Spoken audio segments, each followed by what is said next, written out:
Okay. Hello, everybody. My name is Zach. My presenters are Julio and Sarah. And today we'll be talking about a poem that we found on plastic. It's called Plastic Whispers.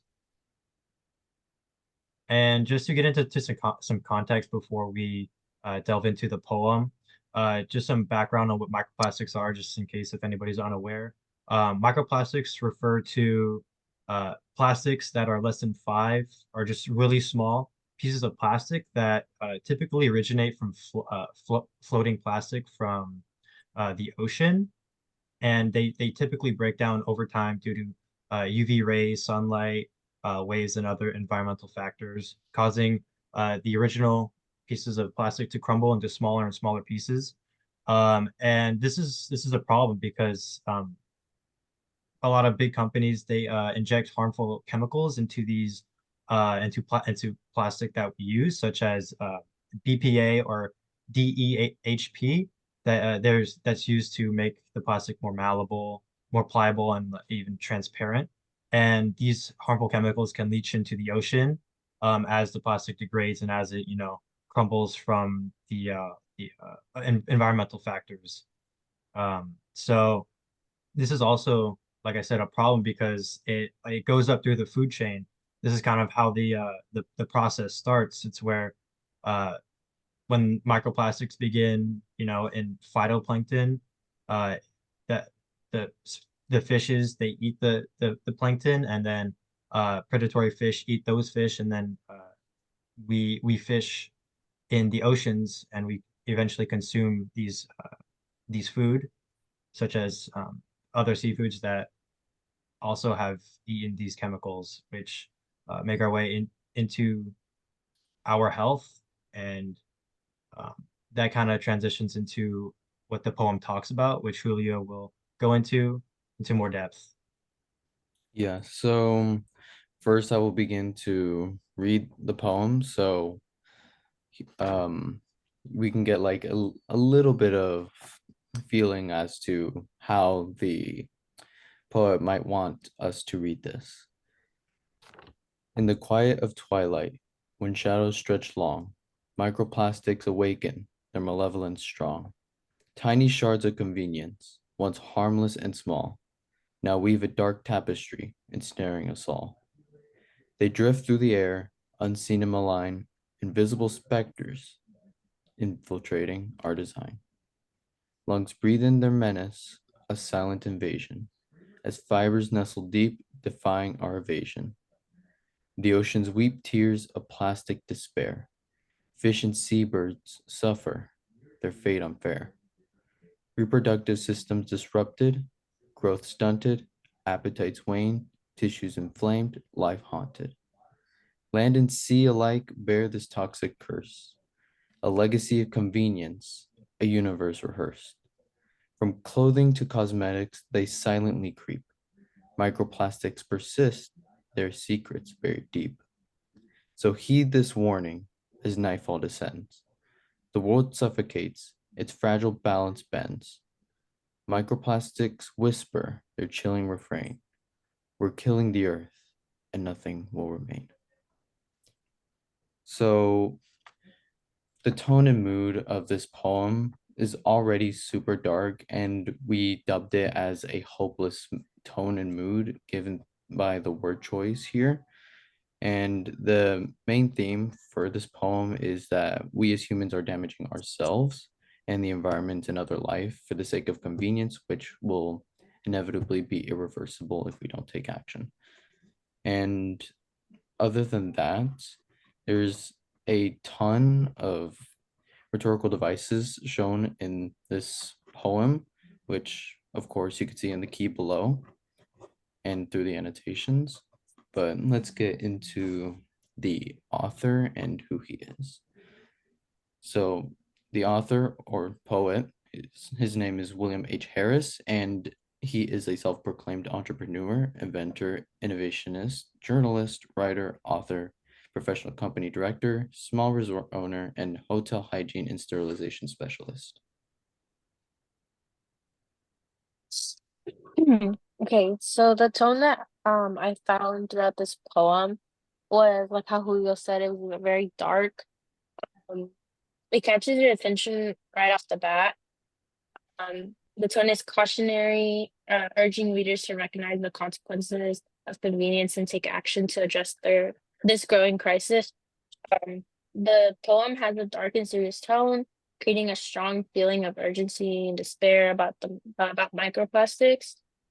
It uses vivid images and strong languages. It shows how uh, these tiny pieces of plastics are harmful and invasive. Phrases like shadow stretches long and invisible specters create a haunting mood, highlighting the hidden dangers they represent. Words like despair, disrupted, and haunted add to the sense of hopelessness about the environment crisis. The serious tone acts as a warning, urging readers to realize the need for awareness and action against the growing problem for microplastics.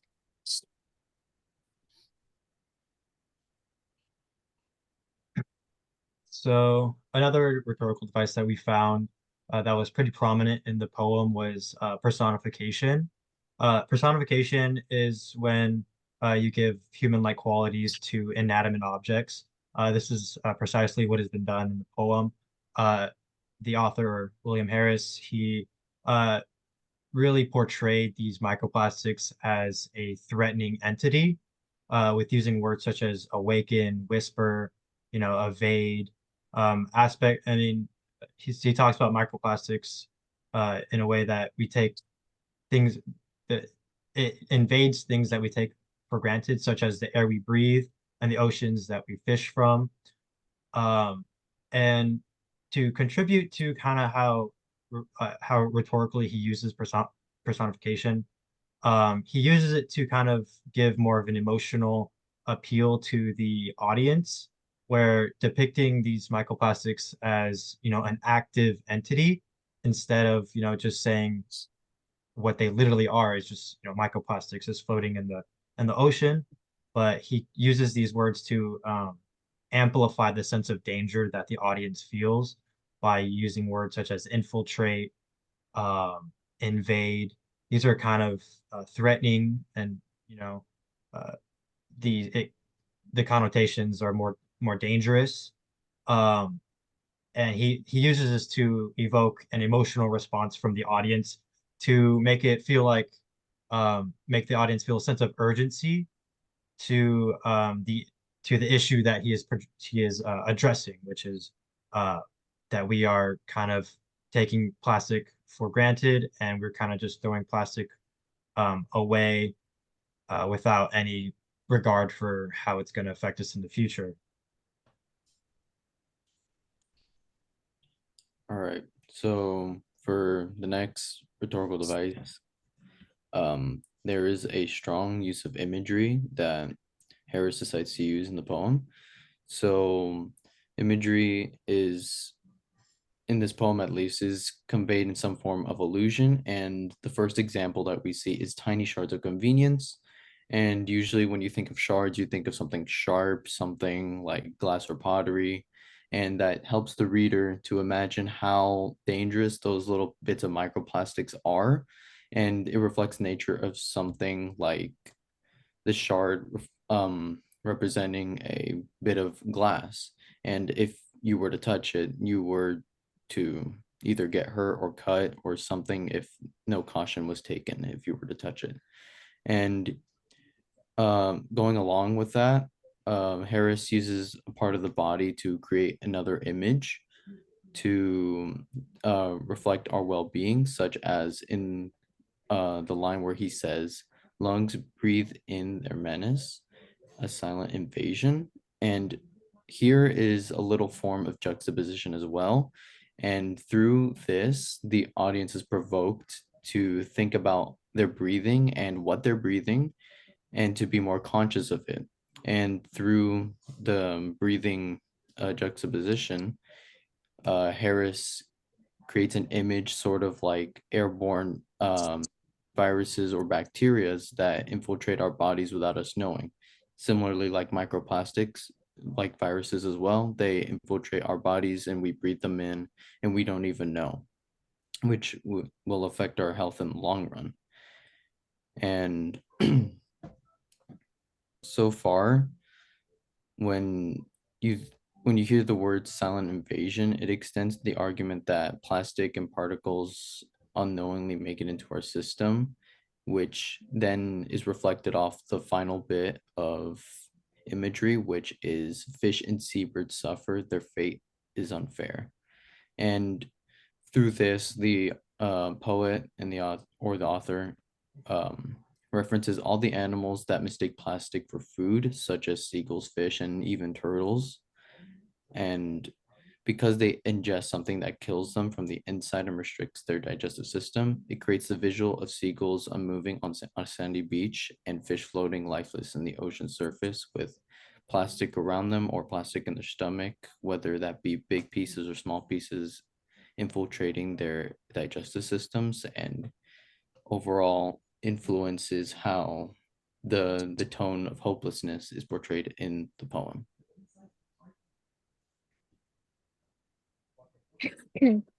So the first question is, what is the author's attitude towards his subject? Is it seriousness, reverent, ironic, satiric, ambivalent, hostile, humorous, detached, or witty? The answer that I did was the author's attitude towards microplastic is a sense of urgency, darkness, concern, and seriousness. He expresses a profound worry about the environmental effects of microplastics, highlighting their hidden dangers and the widespread damage they inflict on ecosystems and human health. Through striking imagery, the poem underscores the seriousness of the issue, portraying microplastics as harmful entities that in the fragile balance of life. The second question is, what is your initial impression of the poem? My answer was my initial impression of the poem's subject is that it's powerful and captures your attention. It's an eye grabber. I know when I was reading it, it grabbed my attention off the bat. It's a reminder of the consequences of our actions. So plastic is affecting everyone on a daily basis, as well as addressing a growing issue.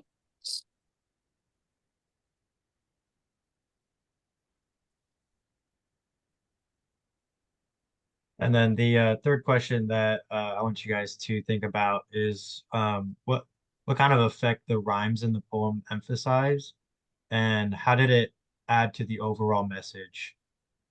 So if you guys can find a few or think about a few of the rhymes that the author did, and think about how um, he used it to emphasize the themes and the overall message in the poem.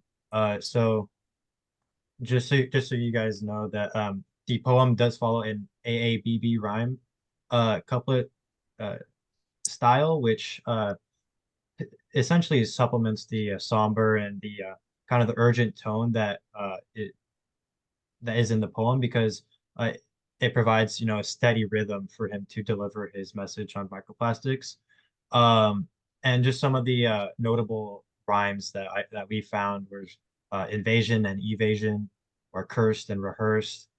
These rhymes, significantly contribute to the overall message of, you know, uh, creating this insidious nature about microplastics, and how they are kind of cursed, or they just seep into all facets of our health and diets. And that's also the one thing I liked about this poem, is just that he kind of incorporates, land and sea, and then he also uh, incorporates how it affects us as humans. And he does this through there are many rhetorical devices such as rhyme. Um, Yeah, so through our analysis, we stemmed from the sustainability issue on plastic, and as a reoccurring theme in our presentations, we are going to continue our focus on microplastics and the consequences they produce, and we will continue to develop arguments that concern the use of plastic and why people see it as a good or bad thing. And like reiterating what I said earlier, like viruses, microplastics aren't detected by us until something bad happens, and our research will foster an understanding of microplastics risks to living things and the environment. And what we want to do is to encourage mindfulness in the way we consume, and that plastic is everywhere. And mitigating our use of plastic with proper disposal will not only help ourselves, but also the environment and other living things. The poem highlights the severity and how much progress the issue of microplastics has taken. And if we don't take action soon, we too may be one with the plastic, since there's going to be so much of it in us. All right. That'll conclude our presentation. Thank you guys for listening.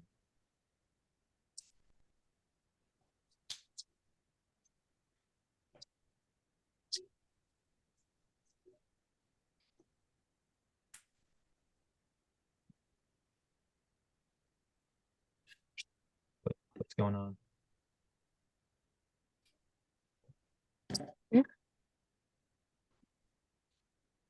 Do you guys see that it's like 1 minute until like remaining meeting time at the bottom? Yeah, I was Yeah, I'm looking at pretty that. I sure don't know okay. how to change that. It's still recording. it's gonna end. No, I'll edit this out, but Okay, it passed 15 minutes though. Okay, so that's good. okay.